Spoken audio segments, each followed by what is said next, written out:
Welcome back to React course part 3। यहाँ सीख रहे हैं हम रिएक्ट विद नेक्स्ट.जेएस फ्रेमवर्क। पिछले वीडियो में हमने सीखा डेटा स्ट्रक्चर के बारे में, साथ ही सीखा किस तरह से एरे डेटा को रिएक्ट में रेंडर किया जाता है और इसके लिए हमने यूज किया मैप फंक्शन। इसके अलावा हमने समझा स्टाइलिंग के बारे में कि रिएक्ट में किस तरह से सीएसएस को यूज किया जाता है। यहाँ पे हम काम कर रहे हैं एक टू डू लिस्ट प्रोजेक्ट पे, तो आज हम देखेंगे किस तरह से हम टू डू लिस्ट के स्टेटस को अपडेट कर सकते हैं, साथ ही समझेंगे किस तरह से यूज स्टेट का यूज किया जाता है। इसके अलावा देखेंगे कई सारे ट्रिक्स और मेथड। तो आइए जल्दी से स्टार्ट करते हैं।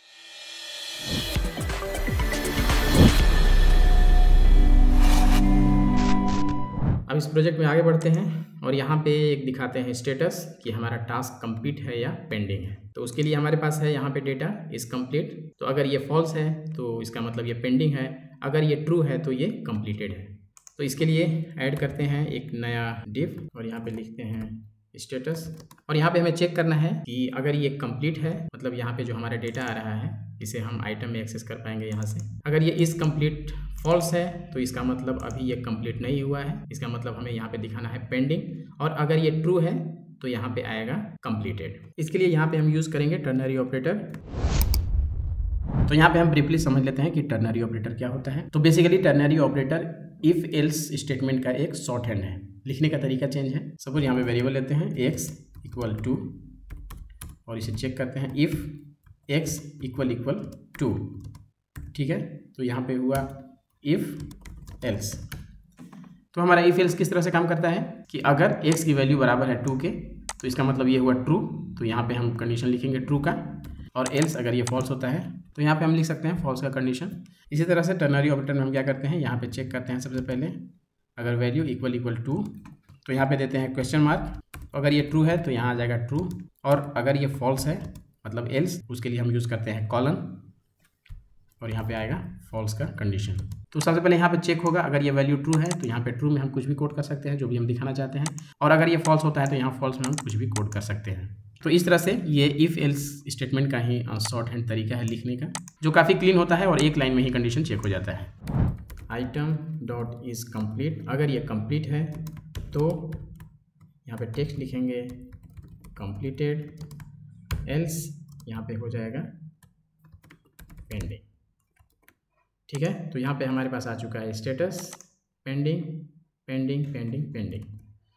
क्योंकि हमारा ये सारा फॉल्स है, यहाँ पे इस वैल्यू को कर देते हैं चेंज, कर देते हैं ट्रू, और यहाँ पे आ गया है कंप्लीटेड, इधर पेंडिंग पेंडिंग, और फर्स्ट वाले को मैंने कर दिया ट्रू तो यहाँ पे आ चुका है कंप्लीटेड। इस तरह से हम बुलियन वैल्यू को टर्नरी ऑपरेटर के थ्रू करते हैं गेट और उसमें लगाते हैं कंडीशन। आई होप कि यहाँ तक सब कुछ क्लियर होगा। अब इसकी थोड़ी सी कर लेते हैं स्टाइलिंग, इसका अलाइनमेंट कर लेते हैं सही। इसके लिए यहाँ पे ऐड करते हैं एक डिव, यहाँ पे ऐड करते हैं क्लास, नेम देते हैं स्टाइल्स डॉट कार्ड लेफ्ट, और यहाँ पे लेते हैं एक और डिव, क्लास देते हैं स्टाइल डॉट टाइटल, और यहाँ पे इस तरह से हमारे पास हो चुका है ये लेफ्ट, और ये हमारा हो चुका है स्टेटस। इसके अंदर क्लास ऐड कर देते हैं स्टेटस। अब चलते हैं CSS पे, इसको करते हैं डिस्प्ले फ्लैग्स, और यहाँ पे align item centre card left, इसको करते हैं फ्लैग्स ऑटो। अभी हमारा इस तरह से आ चुका है स्टेटस राइट साइड में। अब स्टेटस को करते हैं ग्रीन और पेंडिंग को करते हैं ऑरेंज, ताकि इसका कलर पता चले, और इस कार्ड को भी थोड़ा कर देते हैं चेंज अगर वो कंप्लीटेड है। तो अब हम यहाँ पे क्या करेंगे, यहाँ पे ऐड करेंगे स्पैन,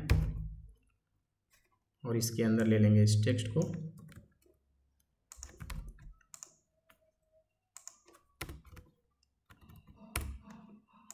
और यहाँ पे क्लास ऐड करेंगे स्टाइल्स डॉट कंप्लीट। ठीक है, अगर ये कंप्लीट है तो हमारा ये चलेगा कोड, और इसके अंदर हमने ऐड कर दिया है ये क्लास। तो अब इस टेक्स्ट का कलर करते हैं चेंज कंप्लीट कलर, और यहाँ देते हैं ग्रीन कलर।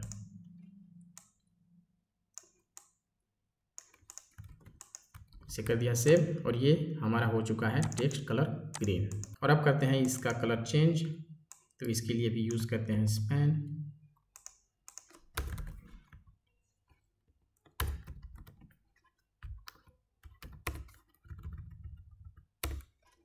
और यहाँ पे लिखते हैं पेंडिंग।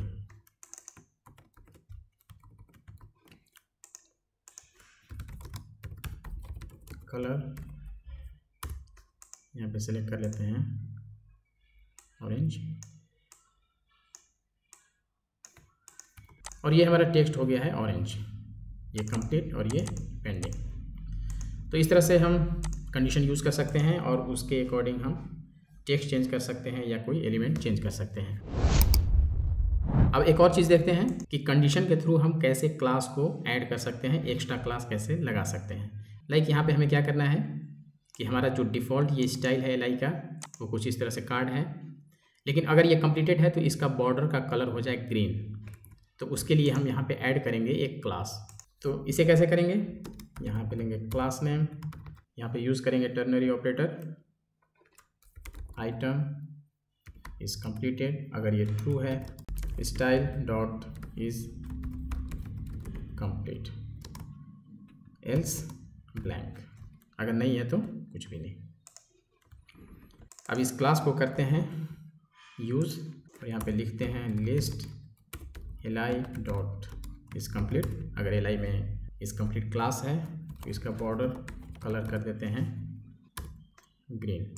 तो ये हमारा हो चुका है बॉर्डर कलर ग्रीन, और इस तरह से हमने कंडीशन के थ्रू यहाँ पे क्लास को भी ऐड कर लिया है। सपोज यहाँ पे एक डिफ़ॉल्ट क्लास हो हमारे पास, तो दोनों को एक साथ कैसे यूज़ करेंगे, तो उसके लिए हम लेंगे यहाँ पे बैकटिक और डॉलर करली ब्रेसेस और इसे इसके अंदर यूज़ कर लेंगे। तो ये हमारा हो गया एक सेपरेट क्लास। अब हमें एक और क्लास ऐड करना है, तो उसके लिए बैकटिक के अंदर हम लिखेंगे डॉलर करली ब्रेसेस स्टाइल्स और सपोज यहाँ पे लेते हैं आइटम। यहाँ पे कितना भी चाहे हम क्लास ऐड कर सकते हैं कंडीशन के थ्रू, या फिर वैसे भी अगर हमें ऐड करना है। तो सपोज यहाँ पे हमें एक और क्लास ऐड करना है, तो यहाँ पे कर लेंगे डॉट कार्ड। तो इस तरह से हम मल्टीपल क्लास ऐड कर सकते हैं और यहाँ पे कंडीशन भी यूज़ कर सकते हैं टर्नरी ऑपरेटर के थ्रू। तो फिलहाल हमें इसकी ज़रूरत नहीं है, इसे हटा देते हैं यहाँ से। अब यहाँ तक हमारा हो चुका है कंप्लीट। अब हमें यहाँ पे देना है एक चेक बॉक्स, जिसे चेक करेंगे तो ये टास्क हमारा हो जाएगा कंप्लीट, जो पेंडिंग है वो कंप्लीट हो जाएगा। और अगर कोई कंप्लीट है तो उसमें ऑलरेडी चेक्ड आएगा और उसे हम अनचेक करके उसे एज ए पेंडिंग शो कर सकते हैं, उसका स्टेटस चेंज कर सकते हैं। तो इसके लिए सबसे पहले यहाँ पे ले लेते हैं एक चेक बॉक्स। इसीलिए मैंने यहाँ पे एक डिव बनाया है और इसे टाइटल को रैप किया है, क्योंकि यहाँ पे मल्टीपल आइटम हम यूज़ करने वाले हैं। डिव क्लास नेम चेक, इसके अंदर लेते हैं check box input type check box और ये क्लोजिंग टैग। यहाँ पे हमारे पास कुछ इस तरह से आ चुका है चेक बॉक्स, चेक अनचेक, इस तरह से हम कर सकते हैं इसे। अब इसका अलाइनमेंट ठीक करते हैं। इसके लिए यूज़ करेंगे कार्ड लेफ्ट, क्योंकि ऑलरेडी हमारे पास यहाँ पे है। इसमें लिखेंगे display flags line items centre.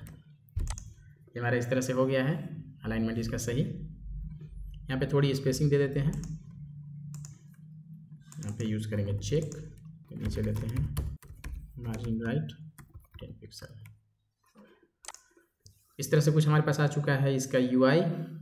अब जो हमारा कंप्लीटेड है वो आना चाहिए चेक्ड, और जो अनकम्प्लीट है पेंडिंग है, जो फॉल्स है वो अनचेक रहेगा। इसे हम कैसे ट्रैक करेंगे, यहाँ हमारे पास चेक बॉक्स में डिफ़ॉल्ट वैल्यू होता है चेक्ड। अगर इसे मैं चेक कर दूँ तो ये सारा चेक्ड हो जाएगा। इस तरह से ये सारा चेक्ड हो चुका है, लेकिन हमें यहाँ पे ट्रैक करना है कि अगर टास्क कंप्लीटेड है तो ये चेक्ड हो, अदरवाइज ना हो। तो कुछ नहीं करना, इसके अंदर हम पास करेंगे कंडीशन। तो सेम यहाँ भी यूज़ होगा वही ternary operator, item is complete, तो इसे हम करेंगे ट्रू, नहीं तो करेंगे फॉल्स। मतलब यहाँ पे चेक्ड में हमने कंडीशन पास कर दिया है कि अगर हमारा आइटम कंप्लीट है तो ट्रू हो, अदरवाइज फॉल्स हो। तो यहाँ पे देखते हैं, यहाँ पे हमारा हो चुका है क्योंकि फर्स्ट आइटम हमारा है कंप्लीटेड, तो यहाँ पे आ चुका है चेक्ड, और बाकी कंप्लीटेड नहीं है तो यहाँ पे अनचेक्ड है। तो अभी मैंने यहाँ पे डिफ़ॉल्ट वैल्यू इसका पास कर दिया है ट्रू फॉल्स। तो अब हम यहाँ से चेक अनचेक नहीं कर सकते हैं। इसके लिए हमें बनाना होगा हैंडलर जो इसके स्टेट को चेंज करेगा।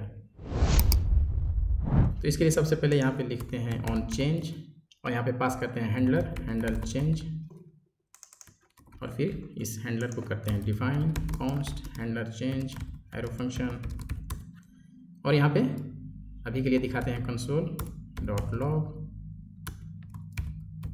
चेक्ड। सबसे पहले देखते हैं कि इसके क्लिक पे हम यहाँ पे इसे एक्सेस कर पा रहे हैं कि नहीं।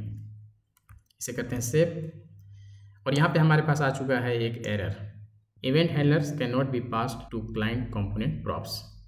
तो अगर ये रिएक्ट होता तो यहाँ पे कोई एरर नहीं आता, ये प्रॉपर वर्क करता। लेकिन क्योंकि Next.js एक सर्वर साइड रेंडरिंग है और सर्वर साइड पे हम किसी भी तरह का हैंडलर यूज़ नहीं कर सकते, ना ऑन क्लिक ना ऑन चेंज, ये सब यूज़ नहीं कर सकते। तो इसलिए हमें Next.js को बताना होगा कि ये हमारा सर्वर साइड पेज नहीं है बल्कि ये क्लाइंट साइड पेज है। तो इसके लिए हमें पेज के टॉप में डिफाइन करना होगा और लिखना होगा यूज़ क्लाइंट। बस हो गया है और हमारा यहाँ से एरर भी गायब हो चुका है। तो यहाँ पे ओपन करते हैं कंसोल और यहाँ पे देखते हैं ये कुछ एरर है, अभी के लिए इसे इग्नोर करते हैं। और ये मैंने किया चेकबॉक्स पे क्लिक और ये आ गया चेक्ड, ठीक है। तो इस तरह से हम यहाँ पे चेकबॉक्स को एक्सेस कर पा रहे हैं। तो अब आगे देखते हैं किस तरह से इस चेकबॉक्स के वैल्यू को गेट करेंगे और इस आइटम को अपडेट करेंगे इन एरे। तो सबसे पहले तो हमें इस आइटम को गेट करना है कि किस आइटम पे क्लिक हुआ है, उसके बाद फिर हम आगे देखेंगे कि उसे हम किस तरह से अपडेट कर सकते हैं। तो इसके लिए यहाँ पे हमें पास करना होगा वो आइटम और इसे चेंज करना होगा। यहाँ पे ऐड करेंगे एरो फंक्शन और यहाँ पे पास करेंगे वैल्यू आइटम। अब यहाँ पे मैंने एज ए आर्गुमेंट यहाँ पे आइटम पास कर दिया है और यहाँ से एज ए पैरामीटर इसे गेट करेंगे। यहाँ पे लिखते हैं आइटम, यहाँ पे कुछ भी नाम रख सकते हैं, लाइक यहाँ पे वैल्यू भी नाम रख सकते हैं क्योंकि ये हमारा एक वेरिएबल है। तो इसे वैल्यू रख देते हैं क्योंकि यहाँ पे मैंने आइटम पास किया हुआ है, तो कहीं ऐसा ना हो कि कन्फ्यूज़न हो जाए कि यहाँ पे आइटम है तो यहाँ पे आइटम ही होना चाहिए, ऐसा कुछ नहीं है। यहाँ पे आइटम इसलिए है क्योंकि यहाँ पे आइटम मैंने डिफाइन किया हुआ है, यहाँ भी इसका नाम कुछ भी रख सकते हैं। तो इस आइटम पे हमें एरे का डेटा लिस्ट मिल रहा है जिसे हम यहाँ पे पास कर रहे हैं, ठीक है, और उसी को यहाँ पे गेट कर रहे हैं। तो यहाँ पे मैंने इसका नेम कर दिया है चेंज और इसे कर दिया है वैल्यू ताकि कन्फ्यूज़न ना हो। यहाँ पे करते हैं वैल्यू। अब यहाँ पे देखते हैं कि हमें आइटम मिलता है कि नहीं। अब आते हैं कंसोल पे, इसे करते हैं क्लियर। अब इसे करते हैं चेक। यहाँ पे हमारा आ चुका है आइटम नेम रिएक्ट इंस्टॉलेशन। अभी हमने रिएक्ट इंस्टॉलेशन पे ही क्लिक किया। इसका आईडी है 2 इज़ कम्प्लीट, इसका है फॉल्स। अभी करते हैं 1 पे क्लिक। यहाँ पे देख लेते हैं रिएक्ट इन्वायरमेंट सेटअप, जो हमारा ये है टाइटल, और यहाँ पे इज़ कम्प्लीट है ट्रू, जो कि ये कम्प्लीटेड है। तो इस तरह से हम गेट कर पा रहे हैं इसके आइटम को। अब आगे जो हमारा काम है वो ये है कि जो भी डेटा हमारा एरे में है, जिस आइटम पे हम क्लिक कर रहे हैं उस आइटम को हमें करना है अपडेट। जैसे मैं यहाँ पे चेक करूँ तो ये चेक्ड हो जाए और ये स्टेटस हो जाए कंप्लीटेड और इसका बॉर्डर कलर भी हो जाए चेंज। तो ये सब कुछ एक ही जगह से हैंडल होगा, सिर्फ हमें इसके स्टेटस को करना है अपडेट। ये अगर हमारा हो गया ट्रू, जो कि अभी है फॉल्स, तो हमारा ये सारा UI हो जाएगा चेंज। और अगर ये ऑलरेडी कंप्लीटेड है, इसे मैं अनचेक कर दूं तो ये वापस पेंडिंग हो जाएगा और पहले की तरह इसका UI हो जाएगा। तो उसके लिए हमें यूज़ करना होगा यूज स्टेट। यहाँ पे इंपोर्ट करते हैं यूज स्टेट फ्रॉम रिएक्ट। तो जैसा कि मैंने पहले भी कहा है कि ये सब कुछ रिएक्ट है, तो ज़्यादा कंफ्यूज होने की ज़रूरत नहीं है। Next.js रिएक्ट का एक फ्रेमवर्क है, मतलब इसमें कुछ चीज़ें अलग से इनबिल्ड की गई हैं, लेकिन जो इसका बेस है वो है रिएक्ट। यहाँ पे आपको पता चल जाएगा जब भी ये इंपोर्ट होगा फ्रॉम रिएक्ट तो इसका मतलब ये रिएक्ट है, और जहाँ भी हम Next.js का पैकेज यूज़ करेंगे वहाँ पे इंपोर्ट फ्रॉम नेक्स्ट करेंगे। जैसे अगर हमें यूज़ करना होगा इमेज, तो उसके लिए हम यूज़ करेंगे इंपोर्ट इमेज, और यहाँ पे आ गया है सजेशन में नेक्स्ट इमेज। तो ये इमेज Next.js का एक पैकेज है जिसे next/image से इंपोर्ट किया है। तो इसके बारे में डिटेल हम देखेंगे जब हम अपने इस एप्लीकेशन में इमेज को यूज़ करेंगे। तो अभी के लिए इसे रहने देते हैं। अब आते हैं अपने यूज स्टेट पे और यहाँ पे बनाते हैं एक state const data set data use state. यहाँ पे स्क्वायर ब्रैकेट में हमारे पास 2 वैल्यू होता है। जो फर्स्ट वैल्यू होता है वो होता है एज ए वेरिएबल, और जो सेकेंड वैल्यू होता है वो होता है एज ए फंक्शन। यहाँ पे हम इस वेरिएबल का इनिशियल वैल्यू देते हैं। जैसे हम कोई भी वेरिएबल डिफाइन करते हैं, लाइक हम यहाँ पे कॉन्स्ट हम कर सकते हैं लिस्ट, और यहाँ पे हमने इसका दे दिया वैल्यू आइटम। तो इसी तरह से ये भी है, यहाँ पे हम इसका इनिशियल वैल्यू देते हैं, हमने पास कर दिया आइटम, और ये जो सेकेंड वैल्यू है ये होता है फंक्शन, जो इस वैल्यू को अपडेट करता है। अगर हम नॉर्मल वेरिएबल यूज़ करें जैसे ये है, तो इसको अपडेट करने के लिए हमें एक और बनाना पड़ेगा फंक्शन, फिर हम उसे अपडेट करेंगे और वो री रेंडर होगा। तो इसलिए यहाँ पे जो स्टेट होता है ये ऑलरेडी प्री डिफाइंड है और इस तरह से बना हुआ है कि इसके लिए हमें अलग से कोई फंक्शन लिखने की ज़रूरत नहीं है। तो यहाँ पे इस डेटा को अपडेट करने के लिए हमें कोई भी फंक्शन लिखना नहीं होता, हम जस्ट यहाँ पे यूज़ करते हैं सेट डेटा और इसके अंदर पास कर देते हैं कोई भी डेटा। ठीक है, तो इस तरह से सेट डेटा हमारे इस डेटा वेरिएबल को कर देता है अपडेट। इसके लिए कोई भी एक्स्ट्रा फंक्शन लिखने की ज़रूरत नहीं है। यहाँ पे जो सेट डेटा है ये कोई ज़रूरी नहीं कि इसका नाम सेट डेटा ही हो, इसका नाम हम कुछ भी रख सकते हैं, ये भी एक फंक्शन का नेम है, ABCD कुछ भी यूज़ कर सकते हैं। लेकिन सेट इसलिए रखा जाता है ताकि ये पता चले कि ये डेटा को सेट कर रहा है। जैसे हमारा स्टेट है डेटा, तो उसके वैल्यू को सेट कर रहा है, ये उसके वैल्यू को अपडेट कर रहा है, इसीलिए इसका नेम है सेट डेटा। अगर यहाँ पे स्टेट का नेम होता वैल्यू तो यहाँ पे यूज़ करते सेट वैल्यू, एक बेटर अंडरस्टैंडिंग के लिए, ताकि समझ में आए कि ये उसके वैल्यू को अपडेट कर रहा है, वरना हम कुछ भी यूज़ कर सकते हैं, इसलिए यहाँ पे कंफ्यूज होने की ज़रूरत नहीं है। तो ये है हमारा यूज स्टेट। तो यूज स्टेट पे आते हैं वापस और इसके अंदर सबसे पहले पास कर देते हैं इस एरे डेटा को, टू डूज को। इनिशियल वैल्यू अब हमारा आ चुका है डेटा में, अब इसे यहाँ पे यूज़ कर लेते हैं जहाँ पे टू डूज को यूज़ किया था। अब हमारा ये टू डूज आ चुका है यहाँ डेटा में, इसका डेटा का इनिशियल वैल्यू मैंने दे दिया है टू डूज, जो कि ये है हमारा एरे, और इस डेटा को यहाँ पे कर लिया है यूज़। तो रिजल्ट हमारा सेम होगा, इसे सेव करते हैं, कहीं पे कोई फ़र्क नहीं पड़ा, सब कुछ वैसे ही वर्क कर रहा है। अब यहाँ पे आगे काम करने से पहले एक बार समझ लेते हैं कि मैं यहाँ पे क्या करने वाला हूँ। अब जैसे ही इस पे करेंगे चेक, तो यहाँ पे हमें मिल रहा है ये आइटम जिस पे हो रहा है चेक, उस आइटम को अपडेट करेंगे और फिर इस डेटा में उसे सेट कर देंगे और फिर यहाँ पे वो अपडेटेड आइटम आ जाएगा और फिर यहाँ स्क्रीन पे हम देख सकते हैं अपडेटेड लिस्ट। तो चलिए फिर देखते हैं इसे किस तरह से अचीव करेंगे। इसके लिए यहाँ पे सबसे पहले अपडेट करते हैं इस वैल्यू को, क्योंकि यहाँ पे हमें मिल रहा है सेलेक्टेड आइटम। इसका नेम अपडेट करते हैं सेलेक्टेड आइटम, ताकि ये थोड़ा रीडेबल हो और समझ में आए कि ये क्या है। अब यहाँ सबसे पहले बनाते हैं कॉन्स्ट, लिखते हैं न्यू डेटा और यहाँ पे यूज़ करते हैं डेटा, जो ये हमारा डेटा है जहाँ पे हमारा टू डू लिस्ट है, और यहाँ यूज़ करेंगे मैप फंक्शन आइटम और यहाँ रिटर्न करेंगे। अब यहाँ पे चेक करना है अगर आइटम सेलेक्टेड आइटम से मैच करता है, उसके लिए लिखेंगे आइटम डॉट आई डी, हमारे पास है आई D equal equal equal selected item dot I D. अगर ये मैच करता है तो इसे चेक करते हैं टर्नरी ऑपरेटर के थ्रू। अगर ये ट्रू है तो curly braces dot dot dot item, यहाँ पे सारे की आइटम्स को रिटर्न करते हैं और इस कंप्लीट को करते हैं update, note item dot is complete.